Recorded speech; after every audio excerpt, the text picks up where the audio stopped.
नमस्कार मित्रों, आप सभी का हार्दिक स्वागत है हमारे YouTube चैनल एनवीर एजुकेशन पर। और मैं संपत लेड आपके सामने जो है राजस्थान पटवारी भर्ती परीक्षा 2021 के अंडर जो है इंडियन हिस्ट्री, जो आपका इंडिया जीके के अंदर जो है संघर्षकालीन भारत का जो है तीसरा पार्ट आपके सामने लेके आ चुका हूँ साथियों, जिसके अंदर हम जो है आज मराठा, बहमनी और सिख धर्म तथा जो हमारे जो है इंपॉर्टेंट पॉइंट बनते हैं इनसे रिलेटेड वो हम जो है इस विजयनगर के जो पॉइंट इंपॉर्टेंट बनते हैं वो हम जो है इस चैप्टर के अंदर क्लियर करेंगे साथियों। आप अगर इस चैनल पे नए हैं तो चैनल को सब्सक्राइब कर देना और साइड में दिए गए बेल आइकन को क्लिक करके जो है नोटिफिकेशन को ऑन कर लेना, ताकि जैसे ही हमारे चैनल के ऊपर नई वीडियो अपलोड हो तो आपके पास सबसे पहले जो है उसकी सूचना पहुंच जाए। साथियों, बहुत ही इंपॉर्टेंट और अमेजिंग फैक्ट्स जो है आपके लिए लेकर आया हूँ, ताकि आप जो है एग्जाम के अंदर इस प्रकार के क्वेश्चन को मिस आउट ना करें। साथियों, अगर आप हमारे चैनल के ऊपर जो है नए हैं तो चैनल को सब्सक्राइब कर देना और इस जो पेपर की जो पीडीएफ है, इस जो चैप्टर की जो पीडीएफ है आपको जो हमारे टेलीग्राम चैनल है वहां पर जो है मिल जाएगी। साथियों, आप जो है हमारे टेलीग्राम चैनल को जरूर ज्वाइन करें। टेलीग्राम के ऊपर जो जाकर आप जो है एनवीर एजुकेशन को सर्च करें और आप हमारे साथ जो है इस टेलीग्राम चैनल को ज्वाइन करके हमारे साथ जुड़ जाए। आप जो है फेसबुक और इंस्टाग्राम पेज को भी जो है हम जरूर सर्च करें, वहां पर हमारे जो है एनवीर एजुकेशन वहां पर सर्च करें आप और हमारे साथ जो है उस पेज को जो है लाइक करके जुड़ जाएं साथियों, ताकि आपको जो है लेटेस्ट अपडेट भी टाइम टू टाइम मिलता ही रहे। ठीक है, तो चलिए शुरू करते हैं आज के इस चैप्टर को। तो सबसे पहले हम जो आज के इस चैप्टर में जानने वाले हैं वो पॉइंट है आप जो मराठों का इतिहास, यानी 2 पॉइंट्स हमने क्लियर कर लिए थे दिल्ली सल्तनत से रिलेटेड। ठीक है, तो अब यहाँ पर हम जो है मराठों का इतिहास देखेंगे। मराठा का जो है इतिहास इस वीडियो में हम देखने वाले हैं, इस चैप्टर के अंदर देखने वाले हैं। तो देखिए, शिवाजी के विशेष संदर्भ के अंदर जो है इन पॉइंट्स को जो है कलेक्ट किया गया है साथियों, तो याद रखिएगा। ठीक है, तो देखिए, मराठों को राजनीतिक शक्ति के रूप में खड़ा कर देने वाले शिवाजी का जन्म जो है, छत्रपति शिवाजी का जो जन्म है 20 अप्रैल आपके 1627 ईस्वी को जो है शिवनेर नामक स्थान पर हुआ था। कहां पर? शिवनेर नामक स्थान पर हुआ था। मराठा इतिहास के अंदर जो है छत्रपति शिवाजी का एक विशेष योगदान माना जाता है और इनका जो जन्म अगर आपको पूछ लिया जाए तो 20 अप्रैल 1627 ईस्वी को जो है शिवनेर नामक स्थान पर हुआ था। आगे देखते हैं हम, 17वीं शताब्दी में शिवाजी ने मराठा स्वराज की स्थापना की थी। किसकी? मराठा स्वराज की स्थापना की थी 17वीं शताब्दी के अंदर। याद रखना है आपको। शिवाजी के पिता शाहजी भोसले, ठीक है, बीजापुर राज्य के एक हिंदू अधिकारी थे। कहां के? बीजापुर राज्य के एक हिंदू अधिकारी थे। कौन? शिवाजी के पिता, जिनका नाम था शाहजी भोसले। ठीक है, वो बीजापुर राज्य के एक हिंदू अधिकारी थे। उनकी माता का नाम जीजाबाई था। क्या था? जीजाबाई था। छत्रपति शिवाजी का माता का नाम जो है जीजाबाई था। शाहजी भोसले अपने मूल वंश में मेवाड़ के सिसोदिया के रक्त से संबंधित था। उसमें स्वतंत्र प्रेम, मातृभूमि की स्वतंत्रता की भावना और वीरता रक्त परंपरा से जो है विद्यमान थी। ठीक है, उनके अंदर जो है मातृभूमि के प्रति जो है मर मिटने के लिए जो है उनके मन के अंदर जो है हमेशा भावना जगी रहती थी। वो अपने जो है देश को प्रेम करता था। ठीक है, और उनके अंदर जो है स्वतंत्रता के लिए जो है लड़ने की जो है एक हिम्मत थी। उनके अंदर जो है लड़ने के लिए एक अनोखा जुनून था। ठीक है, शिवाजी में एक शासक बनने के कई गुण थे। ठीक है, कई गुण जो है विद्यमान थे। प्रारंभिक व धार्मिक शिक्षा माता जीजाबाई से प्राप्त की और बाल्यकाल में गुरु रामदास से जो है आदर्श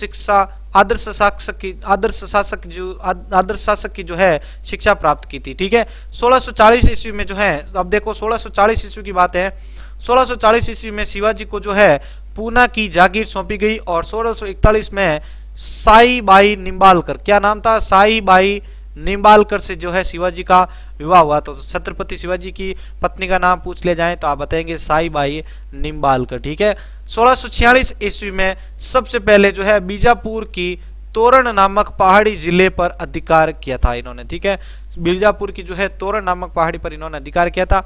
1656 में जावली तथा 1656 में रायगढ़ पर अधिकार किया था इन्होंने। ठीक है, 1656 में जावली और रायगढ़ पर भी इन्होंने अधिकार कर उसे अपनी राजधानी बनाया था। किस पर?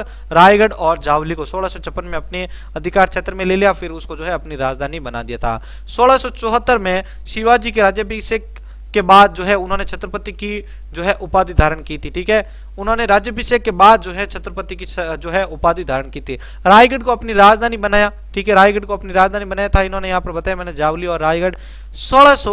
1680 ईस्वी में जो है 53 वर्ष की आयु में शिवाजी की मृत्यु हो गई थी। कितने? 53 वर्ष की आयु में। कब हुई थी? 1680 ईस्वी में। ठीक है, अब देखते हैं इनके कालक्रम के अंतर्गत क्या क्या आता है। तो देखिए संभाजी, ठीक है, यहां पर सबसे पहला पॉइंट आ रहा है अपने पास संभाजी। तो देखिए संभाजी के अंदर 1680 से 1689 छत्रपति शिवाजी का जो है ज्येष्ठ पुत्र था कौन, संभाजी। फिर देखिए राजा राम, तो 1689 से 1700 ईस्वी, ठीक है, शिवाजी का दूसरा पुत्र था, ठीक है, ये शिवाजी का दूसरा पुत्र था राजा राम। प्रथम पुत्र था आपके ज्येष्ठ संभाजी, ठीक है। और फिर शिवाजी द्वितीय, तो ये था कि राजा राम का पुत्र, किसका था, राजा राम का पुत्र। शिवाजी द्वितीय जो नाम था वो था आपके राजा राम के पुत्र का नाम। फिर छत्रपति साहू जी, छत्रपति साहू जी ये था संभाजी का पुत्र, किसका, संभाजी का पुत्र था कौन, छत्रपति साहू जी, ठीक है। अब नेक्स्ट पॉइंट को देखते हैं हम। तो देखिए अब देखते हैं हम मराठा शक्ति का उदय। अब इस मराठा शक्ति का जो है उदय किस प्रकार माना जाता है। तो राजनीतिक रूप से मराठों के उदय के दो सशक्त कारण थे। प्रथम तो है आपके दक्कन के सुल्तानों के अंदर मराठों का तुलनात्मक दृष्टि से लाभकर स्थान, तथा दूसरा है आपके बीजापुर व गोलकुंडा मामलों में साम्राज्यवादी नीति से भयभीत था, ठीक है। इसके अलावा मराठा के उदय में महाराष्ट्र के संत एवं लेखकों जिसमें ज्ञानेश्वर, नामदेव तथा रामदास प्रमुख थे, जिन्होंने महत्वपूर्ण भूमिका निभाई थी। कौन कौन से लेखक थे, ज्ञानेश्वर, नामदेव और रामदास, ये जो है प्रमुख थे, जिन्होंने इनके अंदर जो है महत्वपूर्ण भूमिका निभाई थी महाराष्ट्र शक्ति को जो है उदय करने में, ठीक है। अब देखिए शिवाजी के बारे में। 1627 से 1680 ईस्वी के बीच में शिवाजी शाहजी भोसले की प्रथम पत्नी जीजाबाई से उत्पन्न पुत्र था। उसका जो जन्म है 20 अप्रैल 1627 को पुणे के उत्तर में जुन्नार नगर के समीप जो है शिवनेर के दुर्ग में हुआ था। कहां पर, शिवनेर के दुर्ग में हुआ था। 1645 ईस्वी तथा 1647 ईस्वी के बीच 18 वर्ष की आयु में पुणे के निकट राजगढ़, कोंकण तथा तोरण के किलों पर इन्होंने कब्जा किया था। इनके अभिभावक एवं गुरु दादाजी कोंडदेव थे। कौन थे, कोंडदेव थे। अब देखिए शिवाजी के जीवन की प्रमुख घटनाएं हम यहां पर देखने वाले हैं। तो देखिए 1616 ईस्वी में बीजापुर के सुल्तान से रायगढ़ का चाकन छीना गया, ठीक है, रायगढ़ तथा चाकन छीना गया सुल्तान से, ठीक है। बीजापुर के जो सुल्तान थे उनसे रायगढ़ और चाकन छीन लिया गया था। अब देखिए पहला हम पॉइंट इसके अंदर ले रहे हैं। 1648 में पुरंदर, प्रतापगढ़, ठीक है, तथा आदि कुछ अन्य दुर्गों पर इन्होंने कब्जा किया था। दूसरा है आपके अफजल खां पर हमला किया था 1659 ईस्वी में। बीजापुर के सुल्तान ने 1659 ईस्वी में अपने सेना नायक अफजल खां को शिवाजी की महत्वाकांक्षा पर अंकुश लगाने भेजा गया था। शिवाजी ने उसका वध कर दिया था, ठीक है, शिवाजी ने जो है उसका वध कर दिया था, ठीक है। तीसरा है आपके सहस्ता खां पर हमला किया गया था। सहस्ता खां पर हमला किया गया था 1663 ईस्वी के अंदर। चौथा था आपके सूरत की लूट, ठीक है। 1670 ईस्वी में शिवाजी ने सूरत की दूसरी लूट की थी। इस लूट में शिवाजी को 66 लाख की संपत्ति प्राप्त हुई थी। कितनी, 66 लाख की संपत्ति प्राप्त हुई, जिसमें सोने की एक पालकी थी, ठीक है, एक पालकी थी जो किसी ने औरंगजेब को भेंट की थी। किसी ने जो है औरंगजेब को भेंट की थी और वो जो है आपके शिवाजी ने लूट ली थी। पांचवा पॉइंट आता है अपने पुरंदर की संधि। तो देखिए पुरंदर की संधि 22 जून 1665 ईस्वी को शिवाजी और कछावा राजा जयसिंह के बीच हुई थी। कछावा राजा जयसिंह के बीच हुई थी, जिसमें मुगल हावी रहते। कौन, मुगल। 11 जून 1665 को शिवाजी व जयसिंह के बीच पुरंदर की संधि हुई थी। कौन सी पुरंदर की संधि, किस किस के बीच, शिवाजी और जयसिंह के बीच। छठा है अपना शिवाजी मुगल दरबार में जो है 1666 ईस्वी यानी शिवाजी मुगलों की कैद से भागने से पूर्व जो है आगरा नगर में कैद थे, ठीक है। आगरा नगर में जो है ये कैदी या बंदी बनाए गए हुए थे, ठीक है। आप साथियों आप जो है हमारे व्हाट्सएप स्टडी ग्रुप के अंदर जुड़ना चाहते हैं तो नीचे दिए गए मोबाइल नंबर 8306101800 पर जो है अपना नाम और अपना जो सिटी है वो लिखकर सेंड कर दीजिए, ताकि आप जो है हमारे स्टडी ग्रुप के अंदर ज्वाइन हो सके, ठीक है। चलिए नेक्स्ट पॉइंट को डिस्कस करते हैं हम। तो नेक्स्ट 7वां पॉइंट आ रहा है साथियों, ध्यान रखिएगा। 7वां पॉइंट है आपका मुगलों के साथ संधि हुई थी 1663 ईस्वी में, ठीक है। 8वां पॉइंट है राज्याभिषेक, बहुत इंपॉर्टेंट पॉइंट है। 1674 ईस्वी की बात है। शिवाजी का राज्याभिषेक 1674 ईस्वी में रायगढ़ में काशी के प्रसिद्ध विद्वान विश्वेश्वर भट्ट अथवा गंगा भट्ट ने करवाया था। शिवाजी ने अपनी दूसरी पत्नी सोयराबाई, ठीक है, सोयराबाई के साथ इस अवसर पर उन्होंने पुनः विवाह किया तथा उन्हें राजमहसी घोषित किया था। क्या घोषित किया था? राजमहिषी घोषित किया था। शिवाजी ने इस अवसर पर एक नया संवत चलाया था, सोने तथा चांदी के सिक्के जारी किए थे जिन पर श्री शिवा छत्रपति, ठीक है, लिखा था, श्री शिवा छत्रपति लिखा था। इन्होंने जो है सिक्के जारी करवाए थे। अब देखिए 17 जून 1674 को उनकी माता जीजाबाई का देहांत हो गया, इसलिए शिवाजी का दूसरा राज्याभिषेक 24 सितंबर 1674 को तांत्रिक विधि से निश्चलपुरी गोसाई द्वारा किया गया था। किसके द्वारा? निश्चलपुरी गोसाई द्वारा, ठीक है, निश्चलपुरी गोसाई द्वारा उनका जो है दूसरा राज्याभिषेक किया गया था, क्योंकि उनकी जो माता थी जीजाबाई, उनका जो है देहांत हो गया था, इसलिए 24 सितंबर 1674 को उनका दूसरा अभिषेक किया गया था, राज्याभिषेक किया गया था, वो निश्चलपुरी गोसाई द्वारा किया गया था, ठीक है। अंग्रेज राजदूत हेनरी ऑक्सेंडेन शिवाजी के प्रथम राज्याभिषेक में शामिल हुए थे। कौन? हेनरी ऑक्सेंडेन जो है शिवाजी के प्रथम राज्याभिषेक में जो है शामिल हुए थे। नेक्स्ट देखिए कर्नाटक पर हमला, नौवां पॉइंट इनसे रिलेटेड इंपोर्टेंट। 1677 से लेकर 1678 तक इस ईस्वी के बीच में जो है कर्नाटक पर हमला किया गया था। 10वां है जंजीरों के सिद्धियों पर हमला किया गया था। कहां पर? जंजीरों के सिद्धियों पर हमला, 1669 ईस्वी की बात है। 11वां है संभाजी का विद्रोह किया गया था, 1678 ईस्वी की बात है। 12वां है शिवाजी की मृत्यु हो गई थी 1600 ईस्वी के अंदर। कब? 1680 ईस्वी के अंदर, ठीक है। चलिए अब बात करते हैं शिवाजी का विरोध 3 राज्यों से था। शिवाजी का विरोध कितने राज्यों से था? 3 राज्यों से, मुगल, बीजापुर और गोलकुंडा, जो कि इनसे रिलेटेड इंपोर्टेंट जो ये पॉइंट्स हैं या स्थल हैं, ठीक है। मुगल, बीजापुर और आपके गोलकुंडा, यहां से जो है 3 राज्यों से जो इनका विरोध था। चलिए अब बात करते हैं मराठा प्रशासन के बारे में, ठीक है। तो शिवाजी ने अधिकांश रूप से मुगल प्रशासन पद्धति को स्वीकार किया, वहां स्वेच्छाधारी, ठीक है, वह स्वेच्छारी तथा निरंकुश था। राज्य प्रशासन की संपूर्ण शक्तियां उसमें केंद्रीभूत थी, ठीक है। शिवाजी के मंत्रिमंडल में जो है 8 मंत्री थे।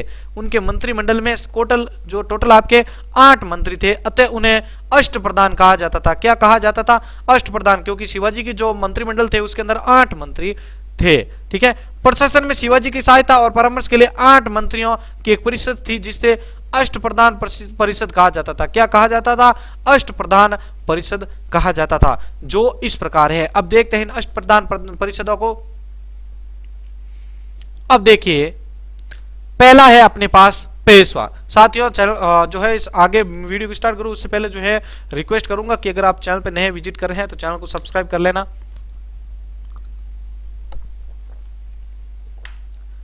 तो देखिए पहला आता है अपना पेशवा। पेशवा क्या है? मुख्यमंत्री या राजा का प्रधानमंत्री था।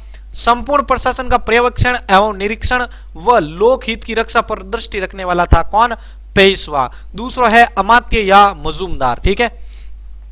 तो अमात्य या मजूमदार क्या है? वित्त मंत्री तथा अर्थ विभाग का अध्यक्ष, ठीक है। वित्त मंत्री और अर्थ विभाग का अध्यक्ष था, वो था आपके अमात्य या मजूमदार। तीसरा था आपके सचिव या शरणवीस, पत्राचार विभाग की देखरेख तथा महलों एवं परगनों के हिसाब किताब की जांच करने वाला था सचिव शरणनिवास, ठीक है, शरणनिवास, ठीक है। चौथा है आपके सुमंत या दवीर। तो विदेश मंत्री या विदेश विभाग का प्रमुख कौन होता था? सुमंत या दवीर, ठीक है। फिर है वाक्यान्वीस, ठीक है।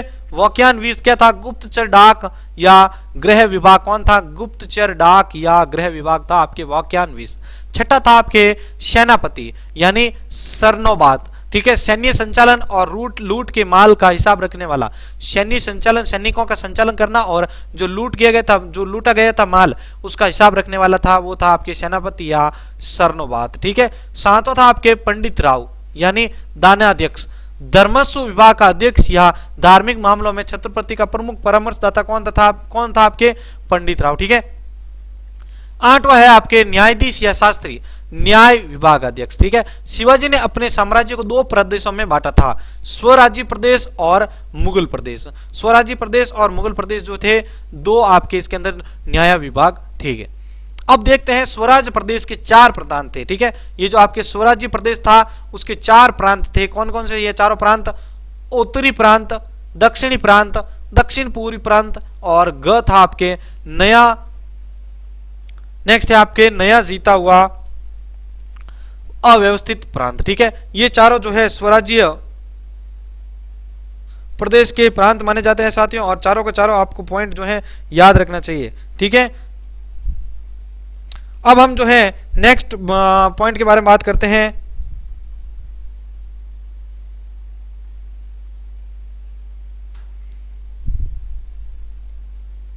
तो देखिए साथियों नेक्स्ट पॉइंट आता है अपने पास, वो है आपके आय के प्रमुख साधन। अब देखिए भूमिकर, चौथ, सरदेशमुखी, ठीक है, और चुंगी। भूमि 30 से लेकर 40% लिया जाता था। भूमिकर जो था आपके उस समय जो है भूमि के ऊपर जो कर आपके लिया जाता था वो था आपके 40%, ठीक है, 30 से लेकर 40%। आपको अगर एग्जाम के अंदर पूछ लिया जाए उस समय जो है भूमि कर कितना लिया जाता था, तो आपको बताना है कि 30 से 40 मिनट, ठीक है। तो 30 से 40% जो आपके उस समय जो है कर लिया जाता था। साथ ही आपको याद रखना है, ऐसा नहीं हो कि एग्जाम के टाइम आप भूल जाएं और फिर पीछे रह जाए, ठीक है। तो अब देखिए नेक्स्ट पॉइंट आता है अपने पास, वो है आपके सरदेशमुखी स्वराज प्रदेश के देशमुखों से लिया जाता था, ठीक है। सरदेशमुखी स्वराज जो है प्रदेश के देशमुखों से लिया जाता था। चौथ की वसूली इस आश्वासन पर की जाती थी कि यह मिल जाने पर मराठे उस प्रदेश को नहीं लूटेंगे। यहाँ पर जो है वो कह देते थे कि भाई एक बार जो है उस पर मराठे जो है उस प्रदेश को नहीं लूटेंगे, क्योंकि वो चौथ की जो है मिल जाती थी, ठीक है। चौथ की जो वसूली कर लेते थे उसके बाद जो है उसको नहीं लूटते थे, ये उनका कहना था, ठीक है। नेक्स्ट देखिए शिवाजी की सैन्य व्यवस्था। तो शिवाजी की सैन्य व्यवस्था में पहला आता है आपके अश्वारोही, अश्व यानी घोड़ा, ठीक है। अश्वारोही सेना दो प्रकार की थी, पागा या बारगी, दूसरा था आपके सिहलदार, ठीक है। तो पहला है आपके पैदल सेना। अब इसमें देखिए एक टुकड़ी में 9 सैनिक होते थे। टुकड़ी का मुख्य नायक होता था, 5 नायकों पर एक हवलदार होता था और 2 हवलदार, एक जुमलादार, 10 जुमलादारों पर एक हजारी और सप्त हजारी और सेनापति होते थे। इस प्रकार जो है सेना की जो है उस समय व्यवस्था की जाती थी। दूसरा है आपके सबसे छोटी इकाई हवलदार की टुकड़ी, 5 हवलदार पर यह आपके था जुमलादार, 7 जुमलादारों पर एक हजारी होता था और 5 हजारियों पर एक पंच हजारी होता था और सरे नौबात, ठीक है। उसके बाद सेनापति होता था, ठीक है। तोप खाने का अत्यधिक महत्व था उस समय जो है तोप खाने का अत्यधिक महत्व था और 80 तोपें थी। तोपची विदेशी थे, ठीक है। तोपची जो थे आपके वो विदेशी लोग थे। चलिए नेक्स्ट पॉइंट को देखते हैं अब हम। तो देखिए नेक्स्ट पॉइंट आता है अपने राजदल का। तो उस समय राजदल के अंदर देखिए आप 300 हाथी थे। कितने? 300 हाथी थे। फिर आता है पहाड़ी दुर्ग। तो 300 उस समय दुर्ग थे। दुर्ग में एक मराठा हवलदार की प्रबंध और एक ब्राह्मण सूबेदार होता था। कौन? एक प्रबंध आपके जो मराठा हवलदार की जो है प्रबंध होता था और एक ब्राह्मण जो था वहां पर सूबेदार होता था। फिर होता है पॉइंट आपके नौसेना का। तो शिवाजी के 9 सैनिक बेड़ा भी बनाया था, ठीक है। शिवाजी ने 9 सैनिक बेड़ा भी बनाया था। 10,000 स्थायी सैनिक उसके अंदर थे। कितने? 10,000 स्थायी सैनिक उस समय थे। अब देखिए पानीपत का तीसरा युद्ध। पानीपत का तीसरा युद्ध 14 जनवरी 1761 में जो है मराठा व अफगानों यानी अहमद शाह अब्दाली के बीच हुआ था, ठीक है। मराठा सेना का नेतृत्व सदाशिवराव भाऊ ने किया था। किसने? सदाशिवराव भाऊ ने किया था। इस युद्ध में अफगानों ने मराठों को हरा दिया था, ठीक है। अफगान लोग जो थे उन्होंने मराठों को हरा दिया था। यह युद्ध मराठों के लिए प्रलयकारी साबित हुआ था, ठीक है। अब देखिए मराठों की असफलता के कारण क्या क्या थे। तो क है आपके शिवाजी का अल्प राज्यकाल, ठीक है। शिवाजी का जो राज्यकाल था वो था आपके बहुत कम समय का था। दूसरा था ख आपके मराठा समाज में बढ़ने वाले झगड़े। जो मराठा समाज था उसके अंदर आपसी झगड़े बहुत बढ़ रहे थे, इसलिए जो है एक यह भी असफलता का कारण वहां पर जो है प्रतीत होता है। तीसरा था रूढ़िवादिता को प्रोत्साहन देना। चौथा है आपके शिवाजी के उत्तराधिकारी की अयोग्यता। जो शिवाजी के बाद जो उसका उत्तराधिकारी बनना था उसके अंदर अयोग्यता थी, इसलिए यह भी एक कारण था असफल होने का। और पांचवा है आपके है सांस्कृतिक तथा आर्थिक विकास का अभाव होना। उसके बाद नेक्स्ट पॉइंट आता है आपके मोडी लिपि। मराठा अपने प्रपत्रों यानी विलेखों को मोडी लिपि में लिखते थे या मोडी लिपियों का प्रयोग करके लिखते थे, ठीक है। मोडी लिपि का प्रयोग करके मराठा लोग जो थे उस समय प्रपत्र लिखते थे या जो भी आपने संदेशा था वो लिखते थे। चलिए नेक्स्ट पॉइंट देखते हैं अब हम। अब चौथा पॉइंट आ जाता है साथियों अपने पास, और चौथा पॉइंट है आपके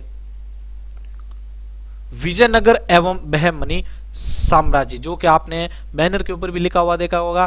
तो चौथा पॉइंट आ रहा है अपने सामने साथियों। एक बार जम के जो है वीडियो को शेयर कर दीजिए साथियों, क्योंकि आपको इस नोट्स और ये पीपीटियां बनाने के लिए, पीडीएफ तैयार करने के लिए बहुत ही मेहनत लगती है हमारी टीम को। तो इसलिए एक इस टीम के जो है मोटिवेशन के लिए प्लीज जो है आप ज्यादा से ज्यादा लोगों तक इसको जरूर शेयर करें। तो देखिए संगम के 5 पुत्रों ने हरिहर तथा बुक्का संगम के 5 पुत्र थे, जिसमें हरिहर तथा बुक्का सबसे अधिक प्रसिद्ध थे।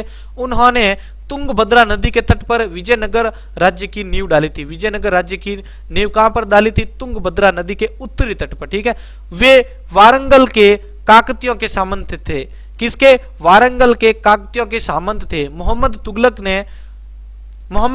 ने उन्हें कामपिली में जो है हराकर बंदी बना लिया था। कहां पर? कामपिली में जो है हराकर उनको एक बंदी बना लिया था और बाद में उसको छोड़ दिया था। बाद में उन्होंने अपनी शक्ति में वृद्धि की थी। 1363 यानी 1366 ईस्वी में हरिहर और बुक्का ने जो है विजयनगर राज्य की स्थापना की। शीघ्र ही यह दक्षिण भारत का शक्तिशाली राज्य बन गया था। यानी उन्होंने जो है बुक्का और हरिहर ने जो है विजयनगर राज्य की जो है स्थापना की थी, इसलिए जो है वो दक्षिण भारत का सबसे शक्तिशाली राज्य बन गया था। वर्तमान में इसे जो है हम हम्पी के नाम से जानते हैं। वर्तमान में जो है इसे हम्पी के नाम से जानते हैं, जिसे यूनेस्को ने अपने विश्व विरासत सूची में शामिल किया हुआ है। बुक्का ने दक्षिण भारत यानी रामेश्वरम, तमिल और 4 प्रदेशों पर कब्जा किया था, ठीक है। हरिहर द्वितीय बुक्का का उत्तराधिकारी बना था, ठीक है। हरिहर द्वितीय जो था वो बुक्का के बाद का उत्तराधिकारी बनाया गया था। इस साम्राज्य के प्रमुख शासकों में हरिहर द्वितीय, देवराय प्रथम, देवराय द्वितीय यानी घसबेटकर या हाथियों का शिकारी ये हुआ था का, ठीक है। ये जो है इनके उत्तराधिकारी हुए थे, प्रमुख शासक हुए थे। परंतु कृष्णदेव राय यानी 1509 से लेकर 1529 ईस्वी के बीच की बात है, विजयनगर राज्य का सबसे महान शासक माना जाता था। कौन? कृष्णदेव राय जो है विजयनगर साम्राज्य का सबसे महान शासक जो है माना जाता था। चलिए अब नेक्स्ट पॉइंट आता है अपने पास बहमनी साम्राज्य के बारे में। तो इस राज्य एवं राजवंश का आरंभ मोहम्मद तुगलक के जो अधिकारी जफर शाह या हसन द्वारा जो है 1347 ईस्वी में किया गया था। हसन ने दक्षिण के अमीरों की सहानुभूति पाकर जो है बहमनी साम्राज्य की जो है स्थापना की थी, ठीक है। बहमनी साम्राज्य की स्थापना किसके द्वारा की गई थी? है हसन के द्वारा। हसन को जो है जफर शाह के नाम से भी जाना जाता था। विजयनगर और बहमनी राज्यों के शासकों के बीच निरंतर संघर्ष चलता रहता था, ठीक है। बहमनी राज्य 5 भागों में बटा हुआ था।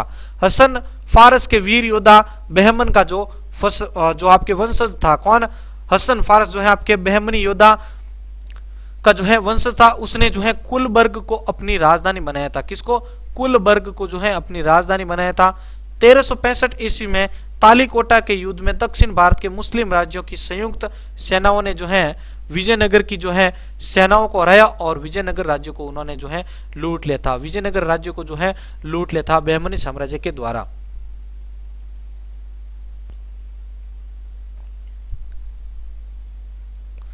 तो साथियों अब जो है हम नेक्स्ट पॉइंट को डिस्कस कर रहे हैं और वो नेक्स्ट पॉइंट आ रहा है अपने सामने जो है सिख धर्म से रिलेटेड, ठीक है। सिख धर्म से रिलेटेड है सिख धर्म का प्रादुर्भाव और उनका विकास। अब सिख धर्म का जो है क्या प्रभाव रहा था, उनका क्या विकास, कैसे विकास हुआ था, उसके बारे में हम डिस्कस करेंगे। तो देखो इसके अंदर नानक से गुरु गोविंद सिंह, बंदा बैरागी एवं रणजीत सिंह से रिलेटेड जो है इनके अंदर हम इंपॉर्टेंट टॉपिक्स जो है वो डिस्कस करेंगे साथियों, ठीक है। तो सबसे पहला पॉइंट लेते हैं हम गुरु नानक देव से रिलेटेड, ठीक है। तो देखो सिख धर्म की स्थापना का श्रेय जो है गुरु नानक देव को जाता है, ठीक है। आपकी सिख धर्म की स्थापना किसके द्वारा की गई थी अगर पूछ ली जाए तो आप बता सकते हैं वहां पर गुरु नानक देव के द्वारा। वे सिखों के प्रथम गुरु थे। सिख धर्म के अंदर जो है प्रथम गुरु माने जाते हैं गुरु नानक देव को। इनके अनुयायियों को सिख कहा जाता है। इनके जो अनुयायी होते हैं, इनकी जो शिक्षाओं को मानते हैं, इनकी शिक्षाओं का जो है अध्ययन करते हैं, उनको जो है सिख कहा जाता है। नेक्स्ट देखिए गुरु नानक देव को जो है गुरु नानक देव को 1496 ईस्वी की कार्तिक पूर्णिमा को आध्यात्मिक पुनर्जीवन का आभास हुआ था, ठीक है। गुरु नानक के अनुसार मनुष्य की जात शबेक है, ठीक है। मनुष्य की जात जो है सबेक है, ठीक है। तत्व का प्रचार करते हुए भारत भ्रमण इन्होंने किया था। इनकी इस तरह की यात्राओं को उदासियां कहा गया। क्या कहा गया? उदासियां कहा गया। जब वे भारत भ्रमण के अंदर निकले थे, ठीक है, कुछ अच्छी चीजें जो है लोगों को सिखाने के लिए, तो जो भ्रमण किया था उनको जो है उदासियां कहा जाता है। गुरु नानक देव की शिक्षाएं एक ईश्वर में विश्वास, नाम की महानता और उपासना, गुरु की मानता आदि इत्यादि थी। ठीक है, उनकी शिक्षाओं में मानव को शुभ कर्म करने पर बल दिया था। उन्होंने अनेक स्थानों पर जो है संगत और पंगत की शुरुआत की थी। संगत और पंगत की जो है उन्होंने शुरुआत की थी। संगत से तात्पर्य धर्मशाला और पंगत का तात्पर्य है लंगर से होता है। पंगत का तात्पर्य होता है लंगर और संगत का अर्थ होता है धर्मशाला। ठीक है, इस प्रकार से उन्होंने गुरु का लंगर की शुरुआत की थी। ठीक है, उन्होंने गुरु का लंगर की जो है शुरुआत की थी। गुरु का लंगर की शुरुआत किसने की थी? गुरु नानक देव के द्वारा। 1539 ईस्वी में करतारपुर में उनकी मृत्यु हो गई थी। कब? 1539 ईस्वी में करतारपुर में जो है उनकी मृत्यु हुई थी। गुरु नानक के पश्चात गुरु अंगद, ठीक है, सॉरी गुरु अंगद जो है आपके सिखों के दूसरे गुरु बने थे। इनका प्रारंभिक नाम लहना था। क्या था? लहना। इन्होंने गुरुमुखी लिपि का विकास किया था। क्या? गुरुमुखी लिपि का विकास किसके द्वारा किया गया था? गुरु अंगद के द्वारा। ये सिखों के द्वितीय गुरु थे। ठीक है, लंगर प्रथा को इन्होंने जारी रखा था। गुरु ग्रंथ साहिब को जो है संकलित इन्हीं के द्वारा करवाया गया था। तीसरा पॉइंट होता है सिखों के तीसरे गुरु गुरु अमरदास बने थे। कौन बने थे? गुरु अमरदास। ठीक है, इन्होंने हिंदुओं से पृथक होने वाले कई कार्य किए थे। इन्होंने हिंदुओं से अलग विवाह पद्धति यानी लावा शुरू की। गुरु अमरदास ने लंगर प्रथा तथा कंगी प्रथा का कठोर से पालन करवाया। ठीक है, लंगर प्रथा और कंगी प्रथा का जो है कठोरता से पालन करवाया था। अमरदास ने 22 गद्दियों की स्थापना की थी। कितनी? 22 गद्दियों की जो है स्थापना करवाई थी। नेक्स्ट देखते हैं हम चौथा। रामदास सिखों के चौथे गुरु हुए थे। कौन? रामदास सिखों के चौथे गुरु हुए थे। वे बीबी भानी के पति थे। किसके? बीबी भानी के पति थे। बीबी भानी के पति थे। अब देखिए अकबर ने बीबी भानी को 500 बीघा भूमि दी थी। कितनी? 500 बीघा भूमि दी थी। गुरु अमरदास ने इसी भूमि पर एक विशाल सरोवर भी बनाया था। क्या बनाया था? विशाल सरोवर बनाया था, जिसे अमृतसर जलाशय के नाम से जाना जाता है। ठीक है, एक विशाल सरोवर बनाया था गुरुदास ने। ठीक है, इस 5 बीघा जमीन के ऊपर, और उससे जो है उसको जो है आपके अमृतसर जलाशय के नाम से जाना जाता है। और यहीं पर अमृतसर नगर की जो है स्थापना भी की गई थी। ठीक है, अमृतसर नगर की स्थापना भी अमृतसर जलाशय के जो है नाम से की गई थी। ठीक है, गुरु रामदास ने अपने तीसरे पुत्र अर्जुन को जो है गुरु का पद सौंपा और इस प्रकार उन्होंने गुरु पद को पैतृक बना दिया था। ठीक है, गुरु पद जो था उसको एक पैतृक पद बना दिया था। नेक्स्ट आता है अपना पॉइंट, वो है आपके सिखों के 5 गुरु अर्जुन देव थे। कौन? गुरु जो सिखों के जो 5 गुरु थे वे थे अर्जुन देव। अर्जुन देव कौन थे? आपके गुरु रामदास के चौथे पुत्र। ठीक है, सॉरी गुरु रामदास के तीसरे पुत्र थे गुरु अर्जुन देव। ठीक है, इन्होंने सिखों के धार्मिक ग्रंथ आदि ग्रंथ की रचना की थी। किसकी? आदि ग्रंथ की रचना की थी। इस आदि ग्रंथ में गुरु नानक की प्रेरणा, प्रार्थना और गीत संकलित थे। आदि ग्रंथ को ही गुरु ग्रंथ साहिब कहा जाता है। गुरु अर्जुन देव ने जो है अमृतसर जलाशय में हरमंदिर साहिब का निर्माण करवाया था। अर्जुन देव को जो है जहांगीर ने मृत्युदंड दिया था। जहांगीर ने जो है मृत्युदंड दिया था। किसको? अर्जुन देव को। ठीक है, नेक्स्ट पॉइंट डिस्कस करते हैं साथियों। अब अपने पास पॉइंट आता है हरगोविंद। ठीक है, तो गुरु हरगोविंद सिखों के छठे गुरु थे। गुरु हरगोविंद जो थे सिखों के छठे गुरु थे। एग्जाम के अंदर कई बार एग्जाम के अंदर क्वेश्चन इससे रिलेटेड पॉइंट पूछा जाता है। ठीक है, इन्होंने दो तलवार की इन्होंने जो है सिखों को सैन्य संगठन का रूप दिया था। किसका? सैन्य संगठन का रूप दिया था। इन्होंने अकाल तख्त का निर्माण करवाया था। किसका? अकाल तख्त का निर्माण इन्हीं के द्वारा करवाया गया था, गुरु हरगोविंद सिंह के द्वारा, जिसे ईश्वर का सिंहासन कहा जाता है। इन्होंने अमृतसर की किलेबंदी भी करवाई थी। अमृतसर की किलेबंदी इन्हीं के द्वारा करवाई गई थी। अब देखिए नेक्स्ट, सिखों के 7वें गुरु हर राय हुए थे। ठीक है, छठा तो हुआ था आपके गुरु हरगोविंद सिंह, 7वें थे आपके गुरु हर राय, जिन्होंने दारा सिखों को आशीर्वाद दिया था। किसको? दारा सिखों को जो है आशीर्वाद दिया था। फिर आते 8वें गुरु हरकिशन हुए थे। इन्होंने दिल्ली जाकर गुरु पद के बारे में जो है औरंगजेब को बताया था। गुरु के पद के बारे में जो है औरंगजेब को बताया था। नेक्स्ट 9वां है आपके सिखों के 9वें गुरु जो है तेग बहादुर हुए थे। तेग बहादुर हुए थे। तेग बहादुर द्वारा मुस्लिम धर्म स्वीकार न करने पर औरंगजेब ने उसका सिर कटवा दिया था। औरंगजेब ने जो है मुस्लिम धर्म न स्वीकार करने के कारण जो है गुरु तेग बहादुर का जो है सिर कटवा दिया था। उन्होंने लिखा था कि सिर दिया पर नहीं दिया। ठीक है, सिर दिया पर सार नहीं दिया। दिल्ली में उनका स्मारक चांदनी चौक में शीशगंज गुरुद्वारा के नाम से प्रसिद्ध है। शीशगंज गुरुद्वारा के नाम से जो है प्रसिद्ध है। उनका कहना था कि सिर दिया पर सार नहीं दिया, यानी शीरण नहीं दिया था। तो यहां पर ये पॉइंट क्लियर होते हैं अपने साथियों। ठीक है, जो 9 गुरु हुए थे। अब हम स्पेशली जो है गुरु गोविंद के बारे में देखें, यहाँ पर पॉइंट जो है डिस्कस करते हैं, एग्जाम में हर बार पूछे जाते हैं इनके बारे में। तो देखो, सिखों के 10वें और अंतिम गुरु गुरु गोविंद सिंह हुए थे। गुरु गोविंद सिंह का निवास जो है आनंदपुर साहिब और कार्यस्थली पाओता साहब थी। ठीक है, गुरु गोविंद सिंह ने अपने को जो है सच्चा बादशाह कहा था। प्रत्येक सिख को कड़ा केस कच्छ, ठीक है, कड़ा केस कच्छा कृपाण और कंगा रखना अनिवार्य किया और सभी को अपने नाम के अंत में सिंह शब्द जोड़ने को कहा था। 1699 ईस्वी में वैसाखी के दिन जो है गुरु गोविंद सिंह ने जो है खालसा पंथ की स्थापना की और गुरुवाणी को सिखों के गुरु का रूप दे दिया था। ठीक है, 1705 ईस्वी में जो है आपके मुगलों के आक्रमण के कारण उन्हें आनंदपुर जो है छोड़ना पड़ा था। 1708 ईस्वी में जो है गुरु गोविंद सिंह की हत्या कर दी गई थी। कब? 1708 ईस्वी के अंदर गुरु गोविंद सिंह की जो है हत्या कर दी गई थी। नांदेड़ नामक स्थान पर गुल खां नामक पठान ने जो है उनको मार दिया था। ठीक है, नांदेड़ नामक स्थान पर जो है उनकी मृत्यु हुई थी 1760 ईस्वी में गुरु गोविंद सिंह की। चलिए अब नेक्स्ट पॉइंट को लेकर आते हैं साथियों। ठीक है, आप जो है नेक्स्ट पॉइंट के अंदर भी आप जरूर देखें, कुछ इंपॉर्टेंट फैक्ट इनसे भी रिलेटेड है। तो साथियों अब आता है अपने पास बंदा बैरागी।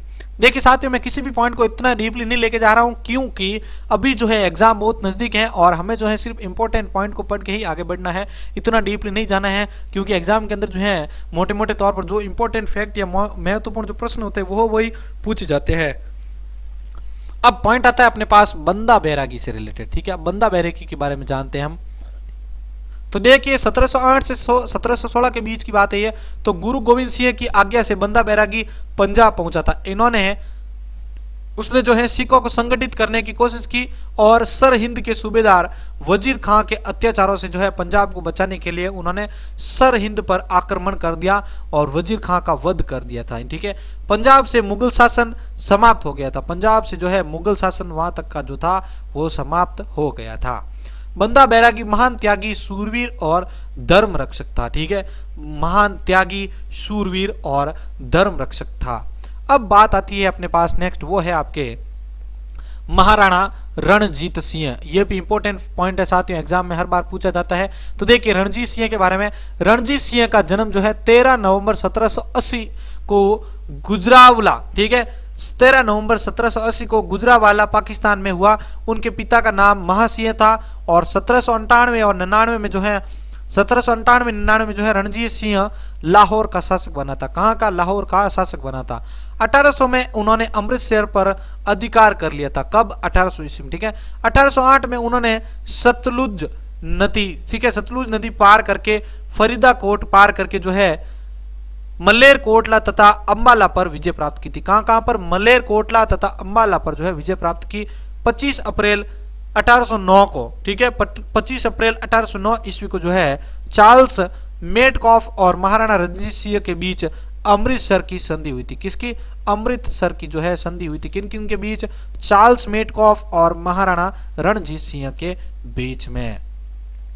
रणजीत सिंह ने अपने राज्य को 4 सूबों में बांटा, पेशावर, कश्मीर, मुल्तान और लाहौर। वापस दोहरा रहा हूं साथियों, पेशावर, कश्मीर, मुल्तान और लाहौर, इन को जो है रणजीत सिंह ने जो है 4 राज्यों को जो है, इन राज्यों को जो है 4 सूबों में बांटा था। अब देखिए 7 जून 1839 में जो है रणजीत सिंह जी की मृत्यु हो गई थी। ठीक है, तो यहां पर आज के इस थर्ड पार्ट में जो है राजस्थान, जो आपके भारत के संघर्षकालीन भारत का जो तीसरा पार्ट था उसमें हमने जो है इंपॉर्टेंट पॉइंट्स को डिस्कस किया है साथियों। जो हमारे इंपॉर्टेंट फैक्ट हो सकते थे वो हमने डिस्कस किए थे। विजयनगर और बहमनी साम्राज्य, ठीक है, और हमारे जो मराठा शक्तियों से रिलेटेड इंपॉर्टेंट पॉइंट थे वो सारे के सारे हमने इसके अंदर डिस्कस किए साथियों। और इम्पोर्टेंट फैक्ट जो है मैंने आपके सामने ज़्यादा से ज़्यादा रखने की कोशिश की है साथियों।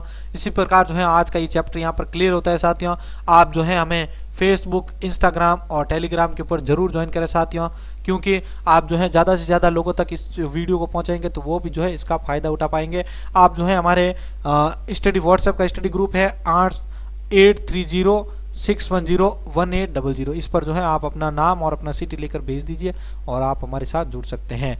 आप हमारे टेलीग्राम चैनल को जरूर ज्वाइन कीजिएगा साथियों एनवीआर एजुकेशन का, ताकि वहां पर आप जो है इस पेपर की जो है पीडीएफ आप डाउनलोड कर सके साथियों। ठीक है, इन सभी का जो लिंक है वो नीचे डिस्क्रिप्शन में भी दे रखा है और एक पीडीएफ है उसके अंदर भी दे रखा है। ठीक है, तो इसी के साथ मैं संपत लीडर अलविदा लेता हूं साथियों।